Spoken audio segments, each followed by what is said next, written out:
Bonjour à tous, bienvenue sur Flag Web Tropical, donc nouvelle émission, l'œil sportif, présentée par moi-même, Morgan. Aujourd'hui, nous recevons Cyril Land, ostéopathe à Saint-Léger-en-Yvelines et à Versailles. Du coup, nous parlerons aujourd'hui du mercato avec les différents transferts, des championnats européens, également de la Ligue des Champions avec le match d'hier soir de Marseille qui a fait parler.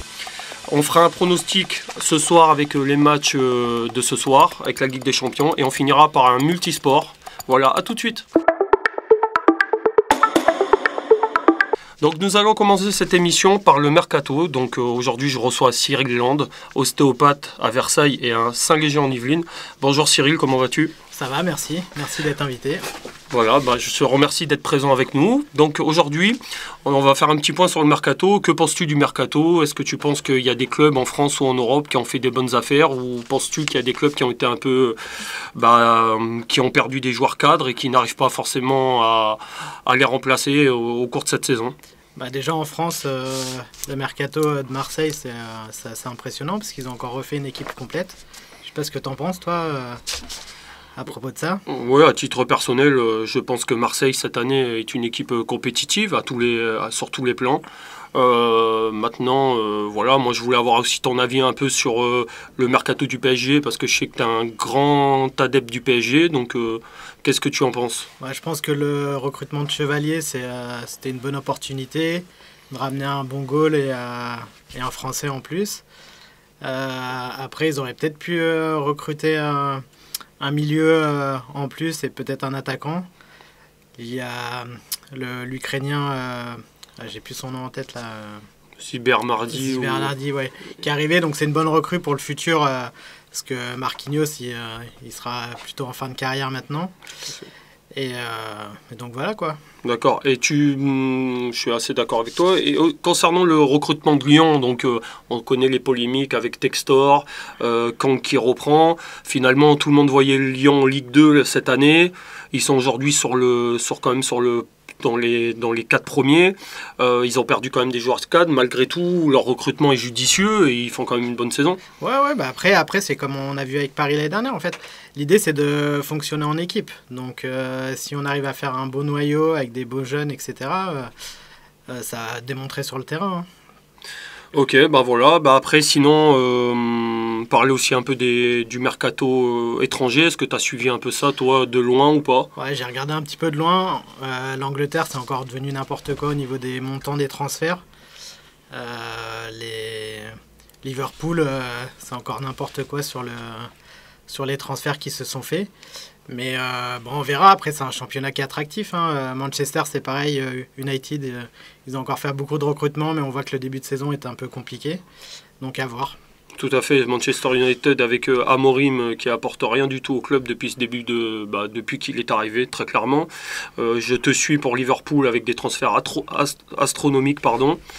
Après en Italie, je pense que, je sais pas si tu es d'accord avec moi, je pense que le gros recrutement qui a été fait par Naples, notamment avec De Bruyne, fait beaucoup de bien à l'équipe qui est pour le moment première du championnat. Ah ouais, De Bruyne après c'est un joueur confirmé, un élément clé d'une équipe, donc ça peut être que bénéfique pour ce club. Et puis après ça reste une bonne équipe Naples, donc à voir. Tout à fait. Et après, on peut parler aussi, je voulais faire une petite aparté sur Lille avec l'arrivée de Giroud. On a l'impression que ça a un peu imposé certaines choses au sein du LOSC. Et est-ce que tu penses que cet effet Giroud peut faire basculer cette année Lille en Ligue 1 ? On va voir Lille. Giroud, ça reste un joueur clé, on l'a vu en équipe de France, etc., avec son expérience. Donc ça peut apporter que de la maturité pour le club. On voyait que les dernières années, il manquait toujours un petit truc. Donc à voir sur le long terme, quoi. Très bien. Et après, tu suis un peu, je pense que tu as suivi aussi l'activité un peu des pays du Golfe, notamment Al Nassr avec Ronaldo. Tu en penses quoi aujourd'hui de ces joueurs comme Coman qui n'ont pas la trentaine ou comme João Félix qui vont là-bas? Est-ce que pour toi, c'est sur le plan sportif ou c'est sur le plan financier? Après, sur le plan financier, c'est ultra attractif. Coman, c'est un peu dommage. Après, il a fait quand même une belle carrière, même s'il est un peu jeune pour partir là-bas. C'est dommage pour le championnat européen. Après, João Félix, pour moi, c'est une grosse erreur à son âge de partir là-bas. Mais bon, avec les pétrodollars, qu'est-ce que tu veux faire en fait? Tout à fait. Après, je pense quelqu'un comme Ignacio Martinez, qui a plus de la trentaine, lui, a fait l'objectif, a dit très clairement qu'il voulait signer là-bas pour être avec son idole. Donc, c'est des jeunes, c'est des anciens joueurs, c'est normal. Et le recrutement d'un club comme Neom, avec Lacazette, beaucoup de joueurs de Ligue 1, Ligue 2, notamment le petit Beaugré qui signe pour 10 millions d'euros alors qu'il n'a jamais rien prouvé à Monaco. Qu'est-ce que tu en penses? C'est pareil, c'est pour l'argent, tu penses? À mon avis, c'est que pour l'argent. Hein. Je vois pas ce qu'il y a d'autre là-dessous. Hein. Et je vais juste finir là-dessus sur le mercato. Donc, par rapport au le Bayern qui a pas trop bougé cette année, donc équipe qui va rester dans la continuité. Je pense que il n'avait pas forcément besoin de recrutement cette année, tu penses? Bah non, ils font toujours. C'est une équipe qui est stable, hein, le Bayern, donc. Je sais pas sur quelle plante on aurait pu les favoriser un peu. Après, il y a aussi les budgets, hein, donc à voir cette année ce qu'ils vont faire avec l'équipe qu'ils ont. D'accord. Et le recrutement aujourd'hui, par rapport au Real Madrid, tu en penses quoi également? Le Real, ça reste le Real. Hein. Du coup, déjà, c'est la gestion des joueurs. On va voir avec Mbappé ce qu'il va faire cette année, la gestion de Vinicius. On va voir. Très bien. Et je finirai par ça. Donc du coup, tu nous parlais de l'Olympique de Marseille. C'est vrai qu'effectivement, aujourd'hui, si on compare sur la Ligue 1, Marseille a fait quand même un gros recrutement. Est-ce que tu les vois finir sur le podium en fin de saison? Au vu du recrutement, ouais, j'espère qu'ils vont finir sur le podium. Et puis même pour Marseille. Après, il faut que tout prenne parce que c'est encore 11 nouveaux joueurs, je crois, qui arrivent cette année. C'est ça. Donc, faut que ça prenne. Et puis après, Marseille reste Marseille. Hein, donc, ils sont capables du meilleur comme du pire. Avec cette ferveur aussi également. Avec le public qui est derrière, ouais, ça c'est. En France, on a un des bons publics, hein, donc on verra. Très bien. Écoute, je te remercie pour ton analyse. Donc voilà, on va parler de notre deuxième sujet. Donc on va parler un peu après le mercato, on va parler un peu des championnats, un peu européens. Donc on va commencer par le championnat français. Tu vois quelle équipe cette année qui peut être surprise, qu'est-ce qui peut se dégager de nouveau dans ce championnat de Ligue 1? Après, si, comme on a dit, Paris vont rester stables, je pense, cette année, malgré la grosse saison qu'ils ont eue l'année dernière. Lille, comme on disait, avec Giroud, ça peut être quand même un bon apport et du coup mettre un peu d'expérience dans cette équipe et un peu de continuité. Les classiques Monaco et peut-être Lyon. Hein, Lyon, malgré tout ce qu'ils ont eu ces derniers temps. Et pas oublier Marseille. Hein, Marseille, ça reste Marseille. Hein. Et tu penses qu'un club comme Rennes, qui a fait quand même un très bon recrutement, qui allait quand même, entre guillemets, dépouiller Marseille de 2 joueurs cadres, je ne vais pas parler de Merlin, donc je m'enflamme un peu vite, mais Rongier quand même qui était un joueur cadre, est-ce que Rennes peut faire quelque chose? Et Strasbourg, avec sa politique de recrutement, peut aussi être une surprise dans le championnat? Ça peut être des surprises. Après, Rennes reste Rennes, hein, donc tous les ans, on a l'impression qu'ils vont faire un bon championnat, et puis il y a toujours un moment où ils craquent, donc à voir s'ils arrivent à avoir une continuité sur le championnat. Après, tu penses que dans la relégation, il va pas avoir forcément de surprise? Pour toi, il y a déjà des clubs qui sont condamnés, ou tu penses qu'il peut quand même y avoir des surprises? Non, après, ça va être dur pour Metz. Brest, on va voir, malgré la grosse saison qu'ils ont fait l'année dernière. Après, ça va voir en fonction des matchs. D'accord. Et toi, très personnellement, tu suis quel championnat en particulier? Moi, je suis plus sur le championnat de France avec Paris. Après, je regarde un petit peu l'Espagne et un petit peu l'Angleterre. Et du coup, l'Angleterre, tu en penses quoi cette année? Tu penses qu'il y avait des équipes qui vont se décacher, notamment Arsenal qui a fait un gros recrutement, Liverpool, tu en parlais tout à l'heure, avec des transferts astronomiques, Tottenham qui s'est pas mal renforcé, Manchester City qui s'est pas mal renforcé. Est-ce que tu penses que cette année va y avoir une surprise? Parce que Arteta fait part en conférence de presse qu'il pense pouvoir aller au bout de toutes les compétitions avec son effectif. On verra. Arsenal, ça reste le club toujours mystérieux. Hein. Ils font toujours des bons mercatos. Ils prônent toujours du beau jeu. Et malheureusement, à la fin, il manque les titres. Donc, à voir sur le long terme de cette saison. Liverpool, pour l'instant, ils font un super bon début de championnat. Donc, à voir s'ils vont pérenniser cette embellie. Et tu en penses quoi d'aujourd'hui, l'article dans l'équipe qui dit que Salah est sur le déclin? Est-ce que tu penses qu'avec le recrutement qu'ils ont mis en place, est-ce que tu penses que Salah aujourd'hui va avoir moins d'importance et moins d'impact dans le dispositif? C'est sûr, il vieillit, hein. C'est un joueur qui commence à avoir 33 ans, je crois. Donc oui, avec les jeunes qui viennent de recruter, c'est quand même intéressant. Après, Salah reste Salah, hein, donc il a quand même sa patte gauche, il apporte toujours. Donc ça reste quand même un cadre essentiel à l'équipe. Hein. Ok, ok. On va parler maintenant de l'Espagne. Donc voilà, pour faire un tour global des championnats. Donc aujourd'hui, je pense que si tu suis un peu l'Espagne, tu vois que le Real Madrid sort du lot, suivi par le FC Barcelone. L'Atlético Madrid est un peu dans le mal en ce début de saison. Donc toi, tu penses que cette année, ça va être une bagarre entre les deux rivaux? Ouais, c'est ça. Ça va être comment ça s'appelle, une guerre entre les deux, entre Madrid et Barcelone. Je pense qui devrait pas avoir de jeu. Après, à savoir qui est entre le Real et Barcelone, ça va être un peu compliqué. Mais c'est vrai que déjà l'Atlético Madrid, qui a déjà pris 7 points de retard, je pense que ça va être compliqué pour eux cette année. Hein. Ok, je te suis. Donc, est-ce que tu penses qu'il y aura une dépendance Mbappé au Real et une dépendance Yamal au FC Barcelone?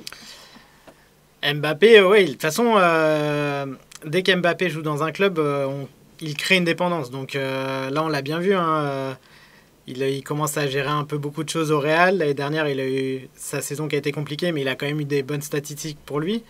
Donc oui, je pense que le Real va devenir dépendant de Kylian.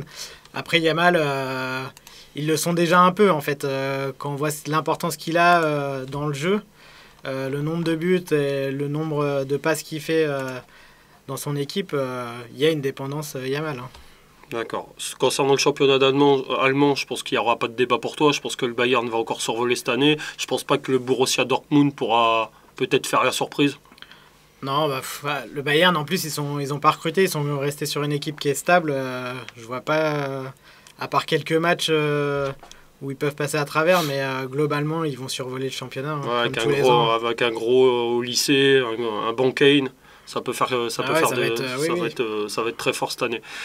Et on va finir par l'Italie. L'Italie, donc le recrutement de De Bruyne, je pense qu'il est très judicieux. Impact player tout de suite. Je crois qu'il est déjà à 5 buts ou 5 passes D. C'est quand même énorme pour un joueur qui est déjà un peu âgé quand même, qui arrive d'un autre championnat, qui apporte tout de suite. Donc est-ce que tu vois aujourd'hui Naples faire la surprise? Parce que la Juve, même si la Juve est juste derrière, il y a quand même l'AC Milan qui s'est recruté. Bon, on va parler de Rabiot, on a l'AS Rome. Mais est-ce que tu vois aujourd'hui un club qui est capable de... pour toi, qui sera le club qui va être champion d'Italie?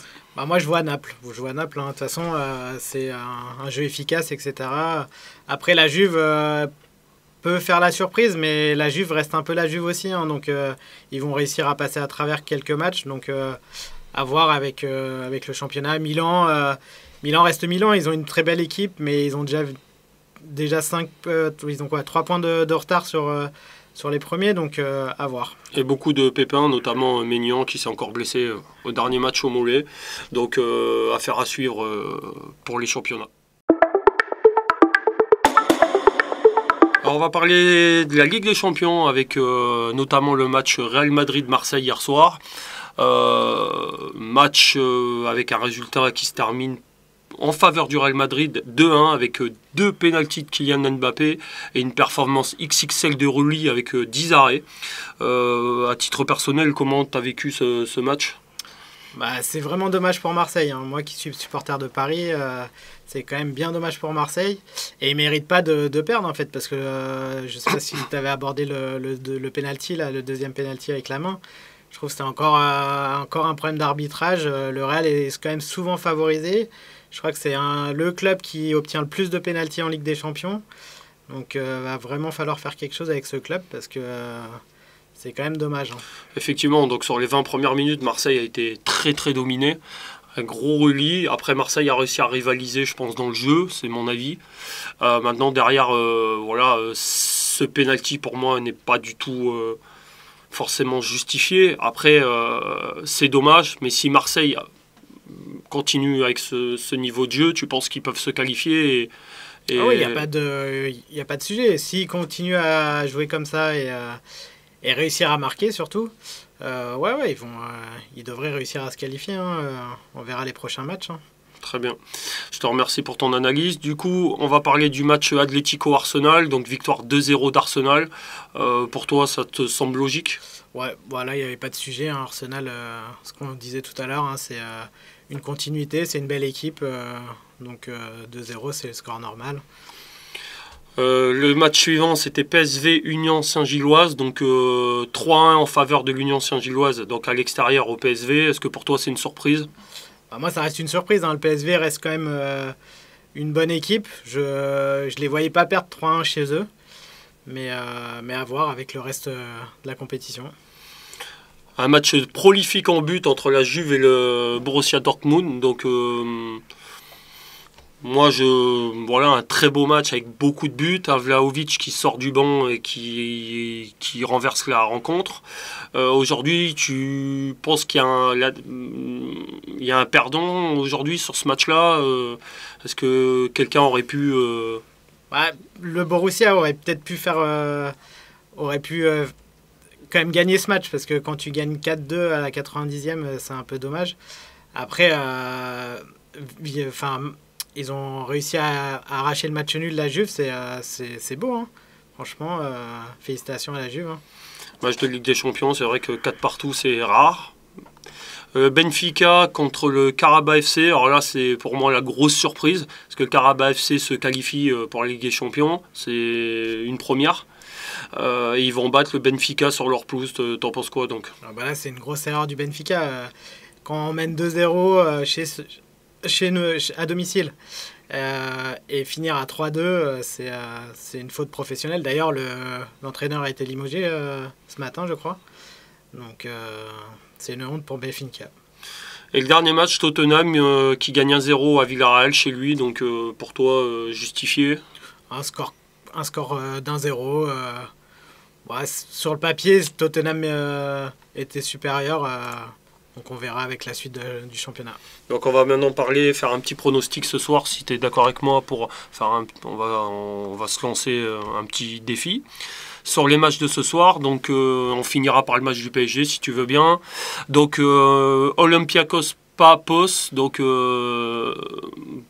qui tu vois gagnant, sachant que Papos a recruté David Luiz. Donc, est-ce que David Luiz va faire la différence avec Papos? Je ne sais pas. Moi non plus, je peux pas te dire.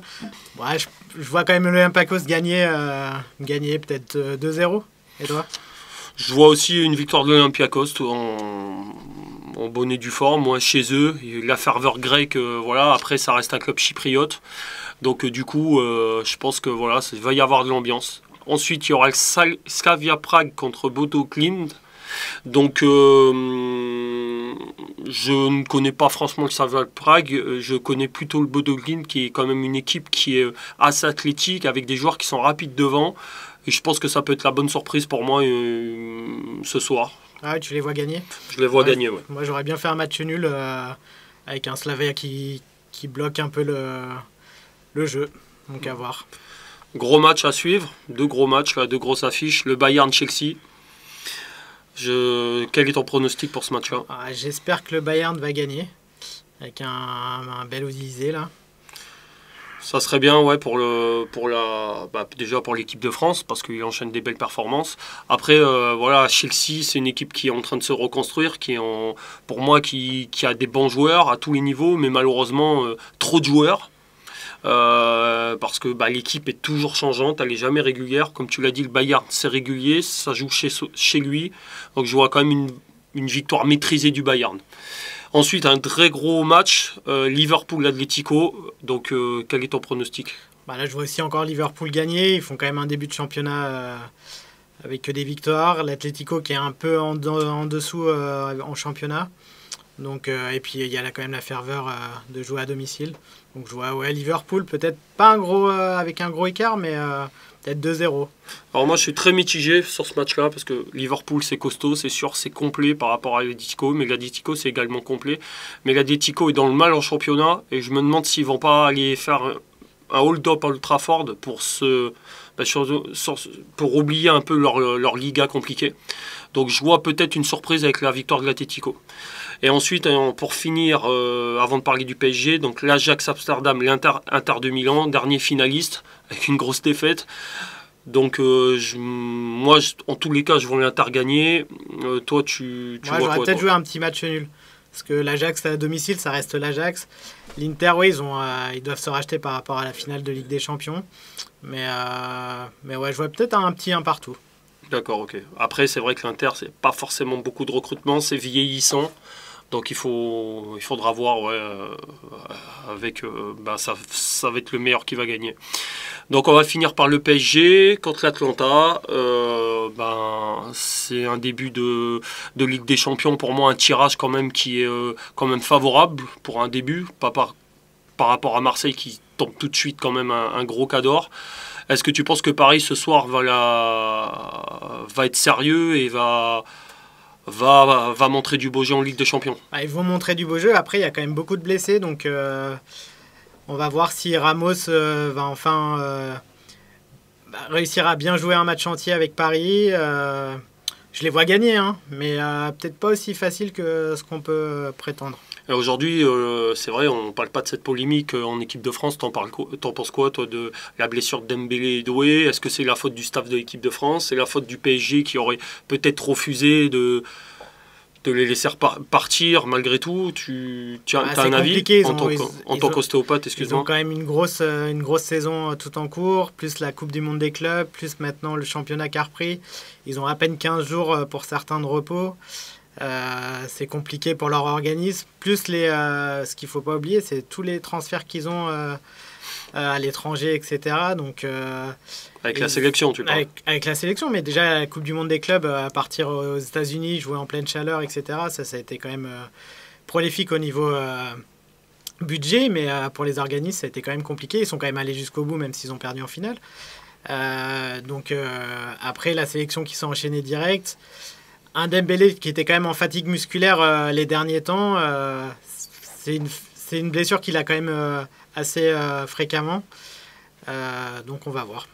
Et la blessure de Doué, est-ce que ça peut pas l'arrêter dans sa progression? Non, c'est une petite pointe au mollet. C'est moins grave que prévu à l'écho. Donc je pense que ça fait partie des blessures de fatigue musculaire. Hein. C'est des joueurs qui enchaînent. Doué, c'est quand même un joueur ultra explosif. Donc au bout d'un moment, mécaniquement, la structure, elle lâche. Hein.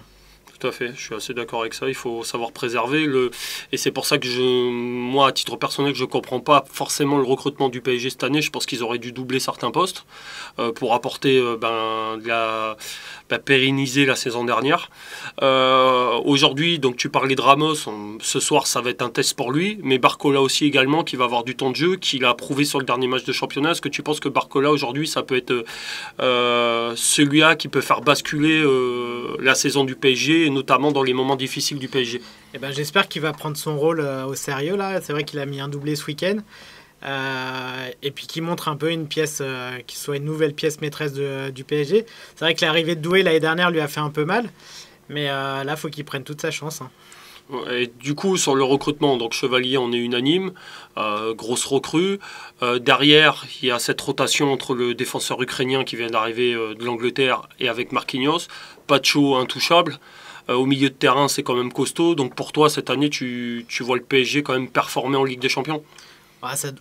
S'ils arrivent à imposer le jeu comme ils ont fait l'année dernière, oui, ils devraient quand même s'en sortir. Après, oui, c'est ce qu'on disait. Il manque de bancs. Ils ont fait confiance quand même à pas mal de jeunes. Donc à voir sur le long terme, quoi. Très bien, je te remercie, Cyril. Alors nous allons aborder notre dernier sujet, donc le multisport. L'œil sportif de Flyboy Tropical parle exclusivement de foot sur la première partie, mais l'œil sportif est fait aussi pour parler de différents sports. Donc moi ce week-end, à titre personnel, Cyril, je suis parti au MMA à l'Adidas Arena pour aller voir l'ES34 et j'ai vu des très belles choses. Ça m'a vraiment intéressé. Alors je sais pas si toi tu suis trop le MMA ou pas? Non, c'est pas un sport de prédilection, je connais un petit peu, mais c'est pas mon sujet. Voilà, moi j'ai vu un combattant qui s'appelait Modibo Niakate qui a fait très clairement de la chair à pâté de son adversaire. Ce jeune est sourd, et pas muet mais sourd. Et j'ai vu quand même une persévérance et j'ai trouvé ça très bon en tout cas. Donc un très beau moment de sport, parce que je trouve que être sourd et faire du MMA Et discuter en langage des signes avec ses coachs sur le côté, c'est quand même quelque chose d'énorme. Et ça prouve que dans le sport, on peut avoir une faculté d'handicap, mais être présent à haut niveau. Ah oui, oui, non, de toute façon on le voit avec tout ce qui est sport paralympique, etc. Donc là, l'avantage, c'est que dans le MMA, a priori, ils partagent l'handicap avec le valide. Mais c'est le côté sourd, ça n'empêche pas d'avoir des athlètes de haut niveau. Hein. Et pour ceux qui suivent le MMA, donc le 25 octobre, l'ARES 35 avec Baki Zebo pour une ceinture sur Strasbourg. Donc voilà, j'ai donné la date, donc n'hésitez pas à regarder, ça sera en direct sur Canal+. On va parler un peu de basket, la désillusion de l'équipe de France par rapport à leur génération, une défaite en 8e de finale contre la Géorgie. Si tu suis un peu le basket, Cyril, par rapport à la génération actuelle, est-ce que tu penses que c'est pas du gâchis de perdre contre la Géorgie en 8e de finale? Surtout après les JO qu'ils ont réussi à faire, c'est vraiment dommage de perdre contre la Géorgie. Après, je ne sais pas quoi dire. Franchement, sur l'équipe de France de basket, là, cette année, je ne sais pas quoi dire. Hier, Cyril, donc on s'était en ligne, tu m'as fait part d'une information concernant Arnaud Duplantis, une très belle information. Est-ce que tu veux en parler ou tu veux que j'en parle? Vas-y. Donc voilà, effectivement, Arnaud Duplantis a encore dépassé un record du monde du saut à la perche de 6,30 m. Donc c'est la 14e fois qu'il bat ce record.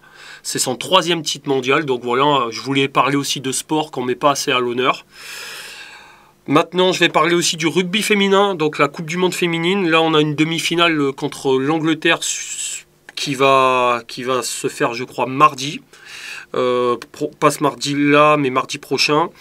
Là, elles viennent de gagner 18-14 difficilement contre l'Irlande et elles ont une revanche à prendre contre l'Angleterre parce que le dernier match s'est soldé par une défaite 43-42. Est-ce que toi, tu suis un peu ce sport, notamment le rugby féminin? Alors, rugby féminin un petit peu moins, mais à voir parce que la France, c'est quand même un beau vivier de rugby.